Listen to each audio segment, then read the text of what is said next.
샬롬 샬롬 샬롬 샬롬 샬롬 샬롬. 하나님 사랑합니다. 여러분 주 안에서 사랑합니다.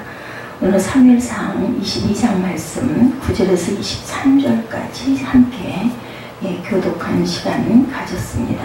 다윗과 도액에 대한 이야기, 많은 선지자들을 85명을 죽인 에돔 사람 도액, 그 사람의 이야기를 우리 한번 말씀의 은혜를 나눠보도록 합니다. 그때 에돔 사람 도액이 사울의 신하 중에 섰더니, 사울의 신하 중에 있던 에돔 사람 도액입니다. 대답하여 이르되 이새의 아들인 노베 와서 아히두베 아들 아히멜렉에게 이른 것을 내가 보았는데, 이렇게 1절에 시작이 되고 2절에 아히멜렉이 그를 위하여 야훼께 묻고 그에게 음식도 주고 블레셋 사람 골리앗의 칼도 주더이다. 구하는 부분이 나타납니다. 다윗에게 모인 무리들이 어떤 사람이었음을 보여주죠. 이들은 한마디로 오합지졸이었지만 다윗과 함께해서 하면서 자신의 생명까지 내어놓을 수 있는 용사들이 될 수 있었다. 이는 그들이 하나님의 말씀에 순종하여 용사가 되었던 자신들의 장관인 다윗을 본받은 그런 모습이다. 이렇게 나타납니다. 사울이 하나님께 버림을 받은 이유는 말씀에 순종하지 않았기 때문에 결국은 죽게 되죠. 예외를 드려 하나님의 뜻을 구하여 전쟁에 나가기보다는 하나님에 대해서는 전혀 관심이 없고 백성들의 동요를 막고 전쟁에서 승리하고자 예외를 이용하였다. 사무엘상 8장 8절과 12절에 나타나 있습니다. 8절에 보면 너희가 다 공모하여 나를 대적하며 내 아들이 이새의 아들과 맹약하였을 때 내가 고발하는 자가 하나도 없고 나를 위하여 슬퍼하거나 내 아들이 내 신하를 선동하여 오늘이라도 매복하였다가 나를 치려는 것을 내게 알리는 자가 하나도 없도다. 이렇게 이야기하고 있습니다. 여기 쭉 나오죠. 그때 에돔 사람 도액이 사울의 신하 중에 섰더니, 이렇게 나오고 12절에 사울이 이르되 너 아히두베 아들아 들으라. 대답하되 내 주여 내가 여기 있나이다. 이렇게 말씀하고 있습니다. 사울이 죽은 이유가 바로 이런 이유이죠. 역대상에 나타나 있는 내용이 또한 10장 13, 14절에도 이렇게 말씀하죠. 사울이 죽은 것은 야훼께 범죄하였기 때문이라. 그가 여호와의 말씀을 지키지 아니하고 신접한 자에게 가르치기를 청하여 야훼께 묻지 아니하였으므로 야훼께서 그를 죽이시고 그 나라를 이새의 아들 다윗에게 넘겨주셨다. 이유가 이렇게 나타나 있죠. 또 하나 불순종한 경우는 아히멜렉을 아말렉을 진멸하라는 하나님 말씀에 불순종한 내용. 가축 중 좋은 것은 탐내어 진멸하지 않고 숨겨두었다가 자기가 갈취하는 그런 부분이 나타납니다.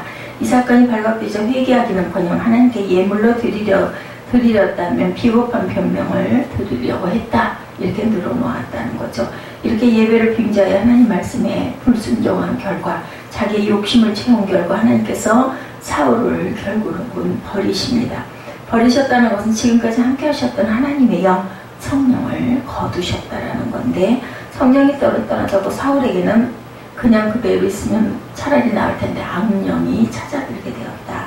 사무엘상 16장 14절에 증거합니다. 그때부터 사울은 지독한 우울증에 시달려서 비참한 생활을 하게 되죠. 사울이 악령에 시달리고 있을 때 신하가 의견을 제시합니다.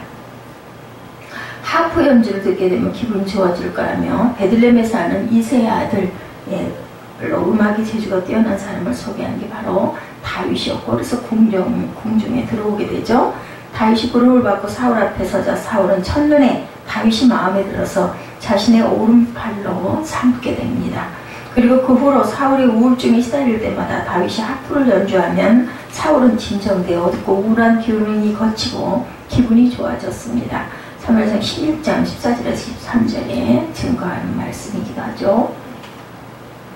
다윗은 사울의 오른팔이 되어 필요할 때마다 왕궁에 들어가서 사울을 도왔죠. 그러던 어느 날 골리앗을 앞세운 블레셋을 공격으로 이스라엘이 위기에 처해 있을 때 아무도 나서는 사람이 없을 때, 이때도 또한 여러분들이 잘 아는 것처럼 다윗이 나서게 됩니다.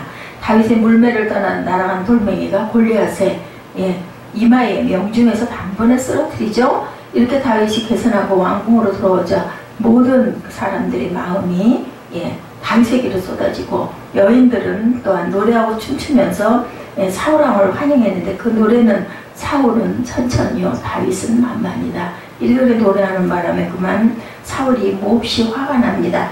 자신을 무시하는 말로 그리고 다윗에게만 그 칭찬이 돌아가고 다윗만 찾는 그러한 그 민심이 너무너무 속이 상한 거죠. 질투가 일어납니다. 이때부터 사울은 자칫하다가는 다윗에게 이 나라를 뺏기겠구나 이런 생각까지 하게 되었다는 거죠. 사울은 자기 왕권 유지에 급급해서 심한 불안과 불만을 가지게 됩니다.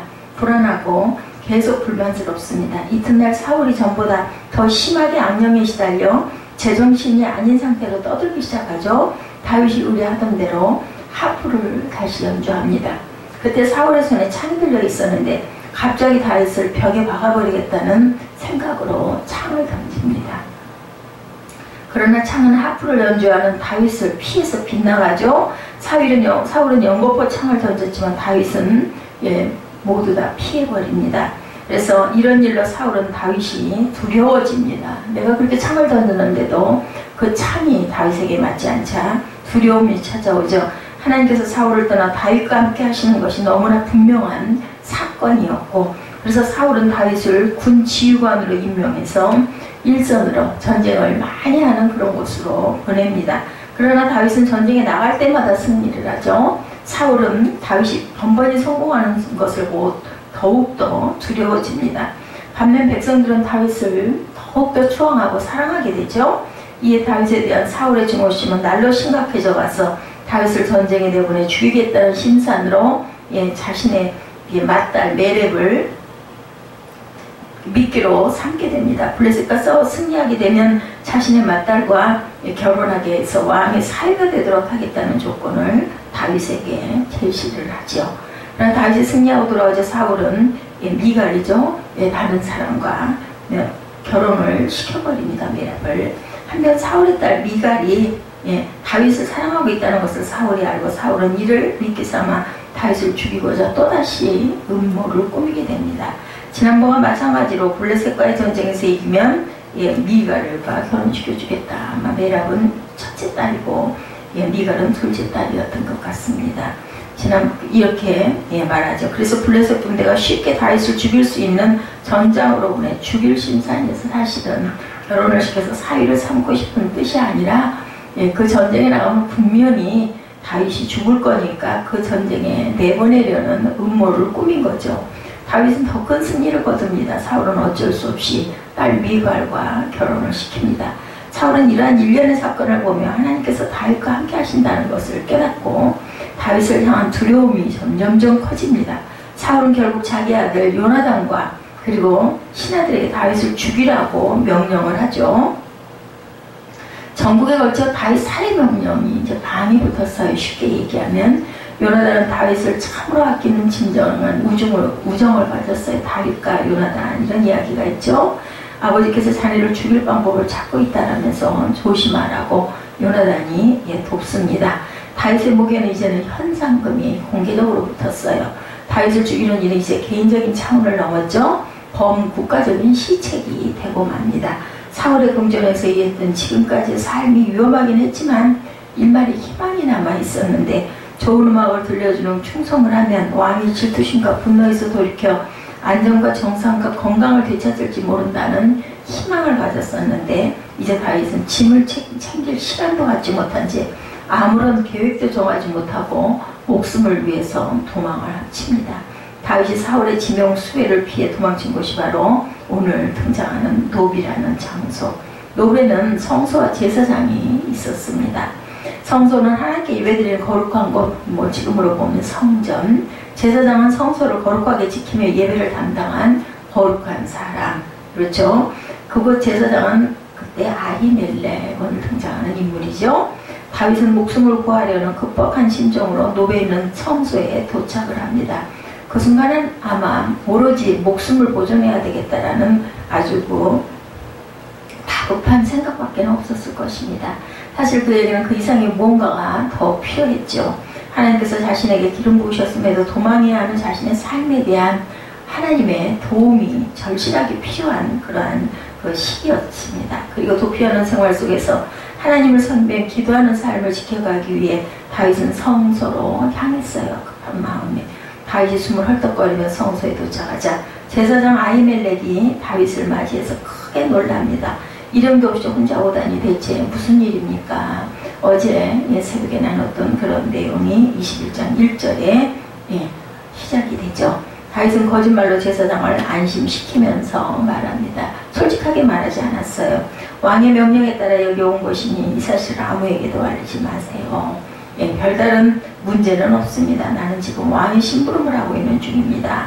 잠시 후면 젊은이들이 몇 명이 이리로 올라올 건데 우리에게 음식이 필요하니 먹을 것이 좀 있으면 빵 5덩어리나 뭐든 있는 것을 좀 주시오 하고 21장의 2, 3절에 이렇게 말하죠. 거짓말하는 다윗은 도덕적으로 볼 때는 잘못된 것이기도 합니다. 다윗은 윤리 도덕적인 면에서 우리들과 별반 크게 다르지 않은 일반 보통 사람이었다는 게 나타나죠. 그러나 그 가운데서도 그런 결과 하나님을 떠나지 않는 사람, 하나님께서 벗어나지 않는 사람이라는 점이 우리에게 중요하게 깨달아 부각이 되는 내용이기도 합니다. 성경은 다윗의 삶을 있는 그대로 보여주고 있습니다. 그를 통해 도덕성을 향상시키기 위해서 또한 우리가 다를 바 없는 똑같은 삶을 살고 있지만 다윗은 어떤 경우에도 하나님이 중심이었다는 것, 그것이 중요하다. 다윗은 참으로 하나님에 관해서라면 아무것도 놓치지 않는 그런 사람이었고 우리 가운데 하나님 아버지 하면서 성전에 들어가 기도는 드리지만 가시 깃들여 있는 그런 모습이 아닌 다윗의 모습이죠. 하나님께 순응하겠다는 뜻이 아니라 하나님을 이용하겠다는 그러한 심산일 수도 있었다라는 겁니다.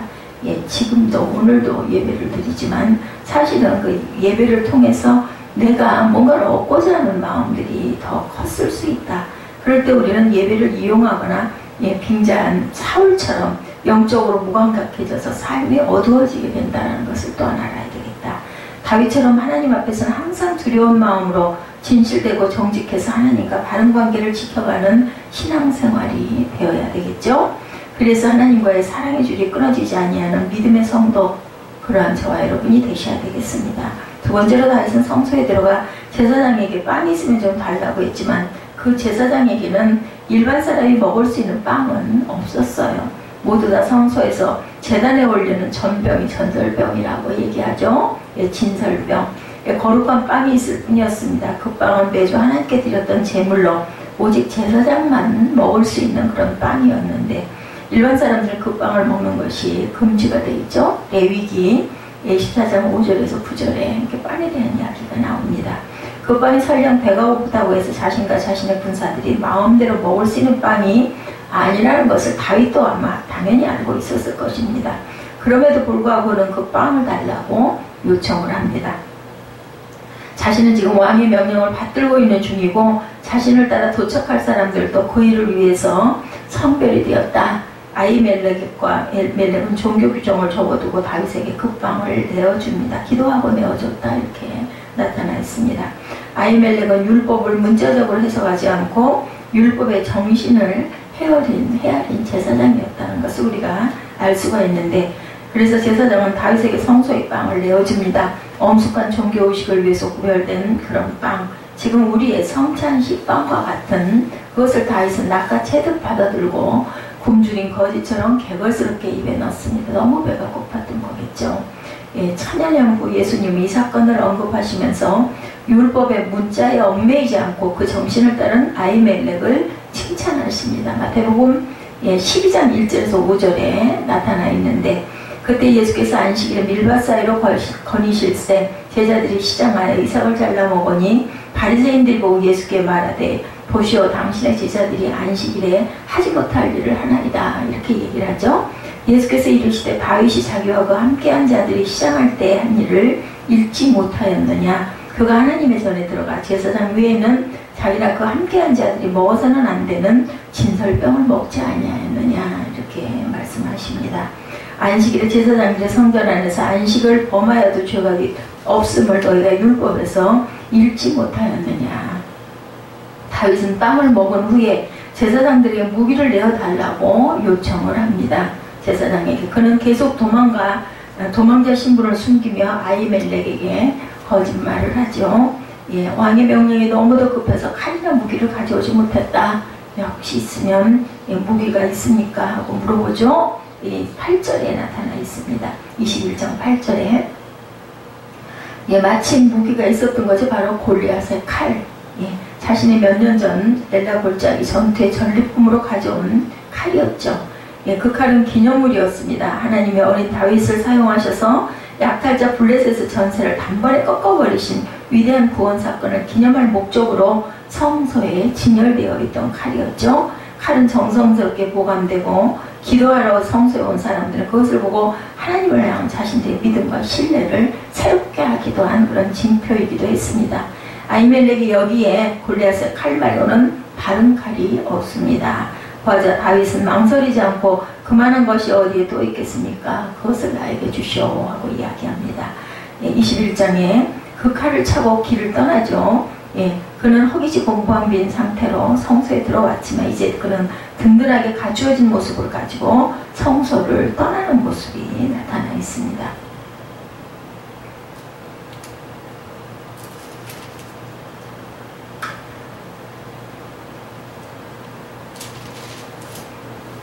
성전이란 목소리를 낮추고 교양 있게 행동을 해야 되는 경건한 장소인데 하나님 말씀을 묵상하고 사색하고 아브라함, 모세, 베드로, 바울 등을 기억하는 곳이죠.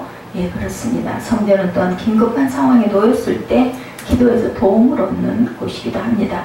그것은 삶의 여행을 위한 양식을 주고 싸움을 위한 칼을 주는 곳이다. 다윗은 허기진 배와 무기 없는 맨손으로 성소에 들어왔지만 거기서 나올 때는 다윗의 배는 든든하고 손에는 무기가 들려 있었다. 성전에 가면 이러한 영적인, 육적인 것들을 얻고 쉼을 얻을 수 있는 장소여야 된다는 뜻도 됩니다.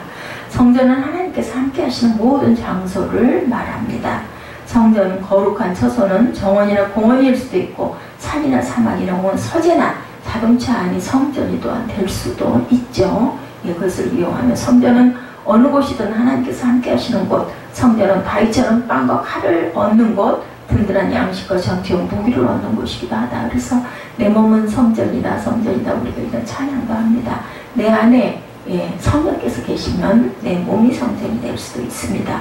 빵과 칼 이 두 단어 모두 성경에서 종종 하나님의 말씀을 가리키는 그러한 상징으로 쓰이기도 하죠. 하나님의 말씀은 빵이 되고 또한 이게 우리 동양에서는 떡이라고 나타나기도 합니다. 브레드 이렇게 나오죠.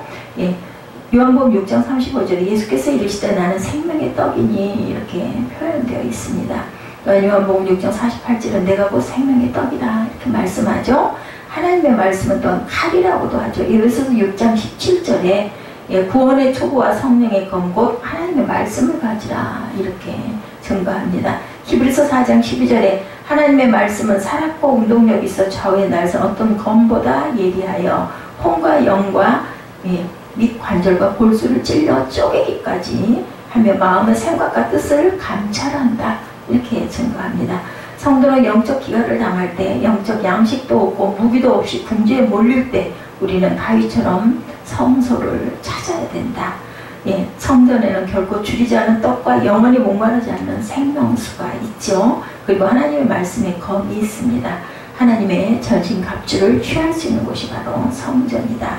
에베소서 6장 10절에서 17절에 끝으로 너희가 주 안에서 그 힘의 능력으로 강건하여지고 마귀의 관계를 능히 대적하기 위하여 하나님의 전신갑주를 입으라. 우리의 씨름은 혈과 육에 있지 않고 통치자들과 권세들과 그 어둠의 세상 주관자들과 하늘에 있는 악의 영들을 상대한다. 그러므로 하나님의 전신갑주를 취하라.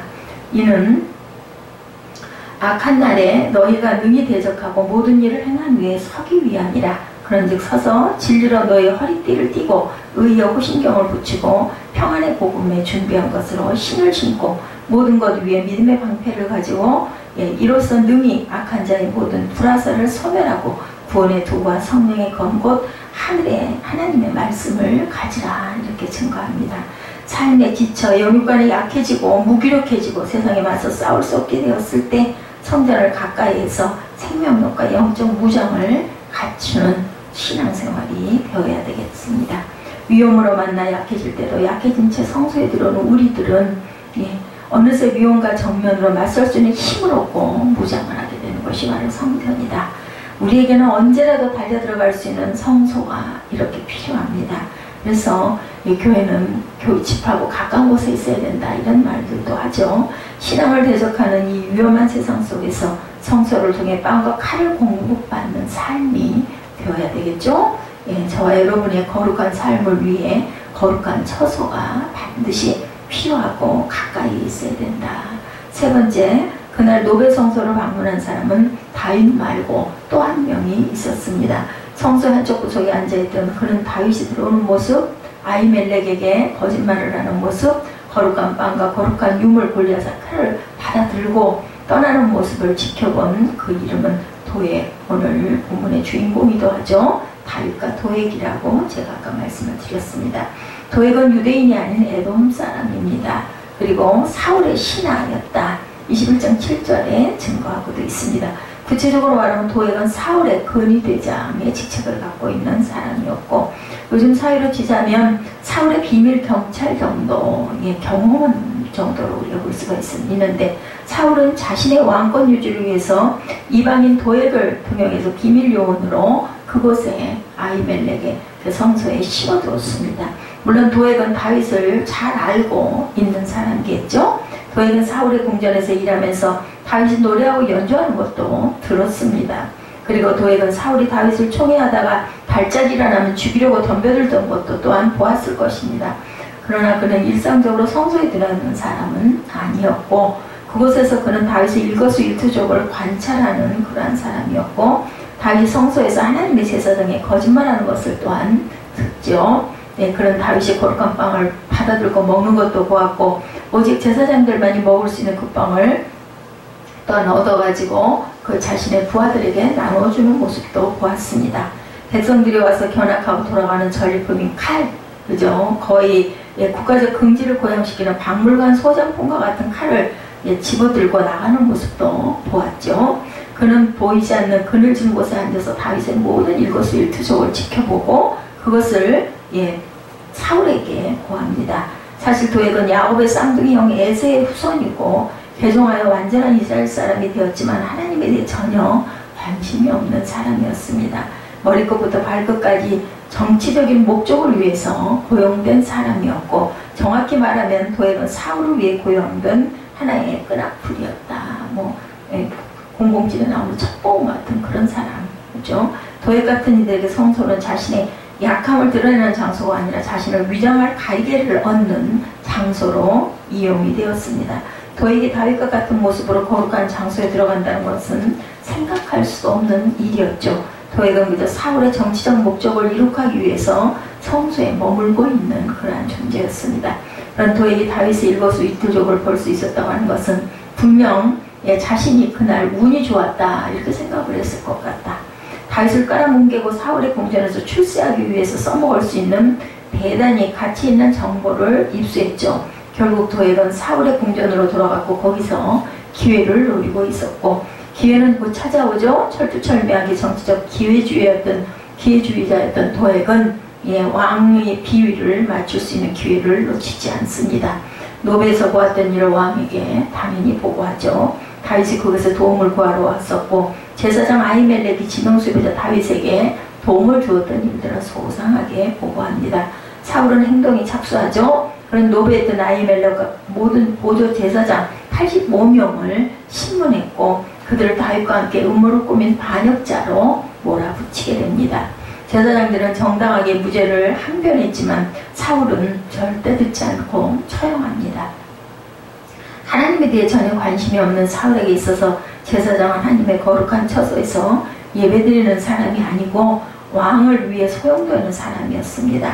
사울에게 있어서 성소는 배고프고 쫓기는 사람들이 도움을 얻는 장소가 아니고 하나님을 기념하고 국가의 전통을 보존하는 길가의 사당과 같은 그러한 존재로 여겨졌다는 거죠.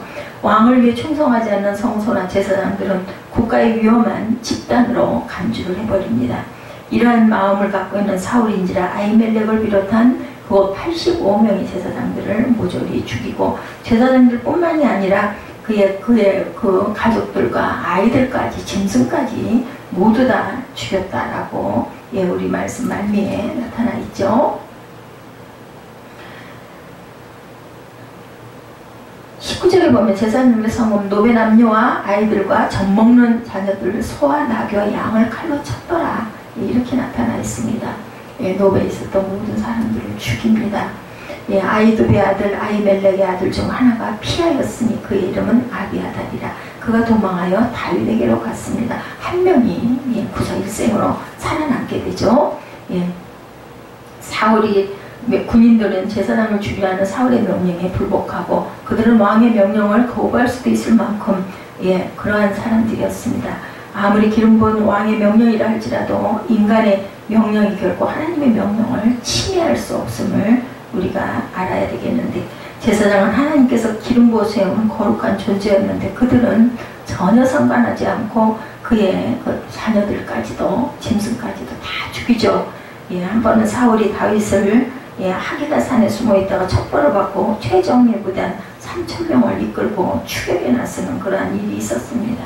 사울이 일행이 하기라 산길 옆에 진을 치고 머물죠. 이 사실을 알아낸 다윗과 아비새가 함께 밤중에 적진에 들어가 보니 사울이 진 한가운데 고온이 잠들고 있는 모습이 보입니다. 사울의 머리맡에 그의 창이 꽂혀있고 아브넬 장군과 군사들은 모두 그 주위에서 고온이 자고 있었어요. 이때 아비새가 이야기하죠. 드디어 때가 왔습니다. 하나님께서 당신의 원수를 당신께 넘겨주셨습니다. 제가 저 창으로 그를 찔러 땅에 박겠습니다. 한 번만 내리 꽂으면 됩니다. 두 번도 필요 없습니다. 아주 절호의 기회를 맞이한 거예요. 그런데 다윗은 아비새에게 말하죠. 그를 해치지 마라. 누구든지 손을 들어 하나님의 기름 부은 자들을 치면 죄가 된다. 이렇게 말을 해서 그 기회를 무산시키는 그러한 부분이 나타납니다. 하나님께서 살아계심을 두고 맹세하는데 그분이 그를 치시든지 때가 되어 그가 집에서 죽든지 아니면 전투에서 전사할 것이다. 그러나 내 손으로 하나님의 기름 부음을 받은 자를 치는 것은 하나님께서 금하신 일이다. 그의 머리맡에 있는 창과 물병을 가지고 여기서 나가자. 그리고 나리새자 멀리서 사울에게 외칩니다. 사무엘상에 나타나 있죠. 26장 23, 4절에 여호와께서 사람에게 그의 공의와 심씨를 따라 갚으시니 이는 여호와께서 오늘 왕을 내 손에 넘기셨으되 나는 손을 들어 여호와의 기름 부음을 받은 자 치기를 원하지 아니하였음이니이다. 이렇게 얘기하는 부분이 26장에 증거되어 있습니다. 오늘 왕의 생명을 내가 중히 여긴 것까지 내 생명을 야훼께서 중히 여기서 모든 환난에서 나를 구하여 내기를 바랍니다. 이렇게 다윗은 얼마든지 사울을 죽일 수 있었지만 기름 부음 받은 자에게는 절대로 손대지 말라는 하나님의 말씀을 지켰습니다. 사울의 부하들이 사울의 명령을 거부하자 사울은 도액에게 명령을 내리죠. 그리고 도액은 그 명령을 따릅니다. 아무도 사울의 부하들이 나서질 않아요. 제사장들 죽이는 것을 두려워하죠. 그랬을 때 도액에게 명령을 했더니 그는 명령을 따르죠. 무방의 상태 제사장 85명을 죽이고 그 마을 사람 전체 여자들, 아이들, 가축까지 무려 385명을 학살했다고 18, 9절에 증거하고 있습니다. 이방인으로 사울의 비밀 요원이었던 도액은 자신의 출세를 위해서 아무런 양심의 거리낌도 없이 거침없이 잔인하게 학살을 하죠. 그는 성소에서 얻은 정보를 교활하게 출세를 위해서 이용하는데 성소이든 거룩한 제사장들이든 그는 그 무엇도 가리지 않았다. 학살 사건에 대해 전해들은 다윗은 그날 도액이 성소에 있었던 사실을 기억을 합니다. 22절에 보면 늘 그러듯이 불같이 터져나오는 분노를 기도로 바꾸어 표현을 하는 부분이 22, 3절에 나타나죠. 다윗이 아비아달에게 이르되 그날에 에돔 사람 도액이 거기 있기로 그가 반드시 사울에게 말할 줄 내가 알았노라. 내 아버지 집의 모든 사람 죽은 것이 나의 탓이로다. 두려워하지 말고 내게 있으라. 내 생명을 찾는 자가 내 생명도 찾는 자는 내가 나와 함께 있으면 안전하리라. 얘기하죠. 아히두베의 아들 아비멜렉의 아들 중 하나가 피하였다. 20절에 그 이름은 아비아달이라. 그가 도망하여 다윗에게로 가죠. 사울이 야훼 제사장들 죽인 일을 다윗에게 알립니다. 그랬을 때 다윗이 아비아달에게 한 말이에요. 나와 함께 있으면 네가 절대로 안전할 것이다 라고 이야기를 합니다. 격한 그 감정을 담고 있는 다윗의 시편 52편이 바로 이 사건과 관련된 다윗의 기도죠. 그래서 이 시에는 에돔 사람 도엣이 사울에게로 가서 다윗이 아히멜렉의 집에 와 있다라고 알렸을 무렵에 라는 제목이 부제가 붙어 있습니다. 포악한 자여 내가 어째서 악을 사랑하느냐. 하나님의 사랑은 영원하다. 남을 속이며 악한 음모를 꾸미는 내 혀가 날카로운 면도칼 같구나. 이 시편에 나타나는 그러한 그 내용이죠. 52편에 너는 선보다 악을 더 사랑하고 진실보다 거짓을 더 사랑한다. 간사한 자여 내가 남을 해치는 말을 좋아하는구나. 그래서 하나님이 너를 치고 내 집에서 너를 뽑아내며 이 세상에서 너를 영원히 증거하실 것이다. 의로운 자들이 이것을 보고 두려워하여 비웃고 이 사람은 하나님의 자기 피난처로 삼지 않고 그의 많은 재산을 의지하며 남을 해침으로써 강해진 자이다 할 것이다. 그러나 나는 하나님의 집에서 싱싱하게 자라는 감람나무 같은 내가 하나님의 한결같은 사랑을 영원히 의지하리라. 시편에 자신의 그 노여움, 자신의 분노를 이렇게 시로 바꾼 그런 내용이 52편에 증거되어 있습니다. 도액을 두고 하나님이 너를 치고 내 집에서 너를 뽑아내며 이 세상에서 너를 영원히 제거하실 것이다. 이렇게 얘기하고 있죠. 하나님의 뜻이 누구에게 있는지 모르고 제대로 알지 못했던 도액은 자신의 출세를 위해서 사울의 끈앞풀이 되어서 제사장을 고발하고 무참하게 살해했지만 그 인생은 영원히 제거됩니다. 결국은 제사장 아히멜렉은 율법의 정신을 바로 깨닫고 성전을 찾아온 자에게 필요한 것을 공급해 주었지만 똑같이 성전에 머물렀던 도액은 그것을 자신의 출세의 기회로 삼았습니다. 그러나 하나님은 공의롭고 거룩한 분이시죠. 도액이든지 사울이든지 압살롬이든지 다윗을 대적하여 죽이려는 사람은 결국은 다 징계를 받아서 결말이 불행하게 끝나는 것이 성경에 증거되어 있죠. 하나님의 뜻이 다윗에게 있었기 때문입니다.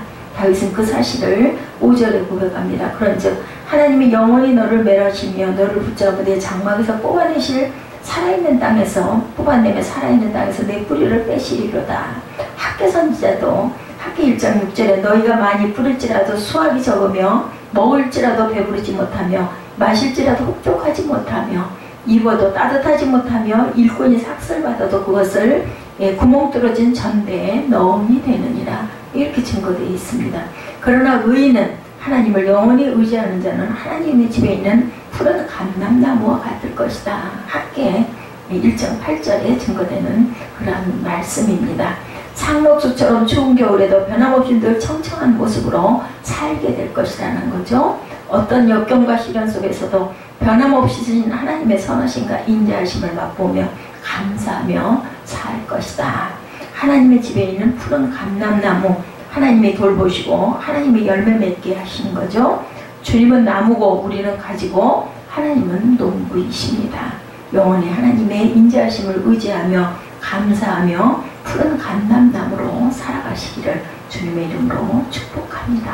다윗은 어떤 환경에서도 성경과 말씀과 삶의 양식으로 삼고 하나님의 한결같이 사랑을 의지하는 신앙생활로 푸른 감람나무처럼 번성하며 형통한 모습, 그 모습을 닮아가는 다윗과 같은 저와 여러분들 되시기를 주님의 이름으로 축복합니다.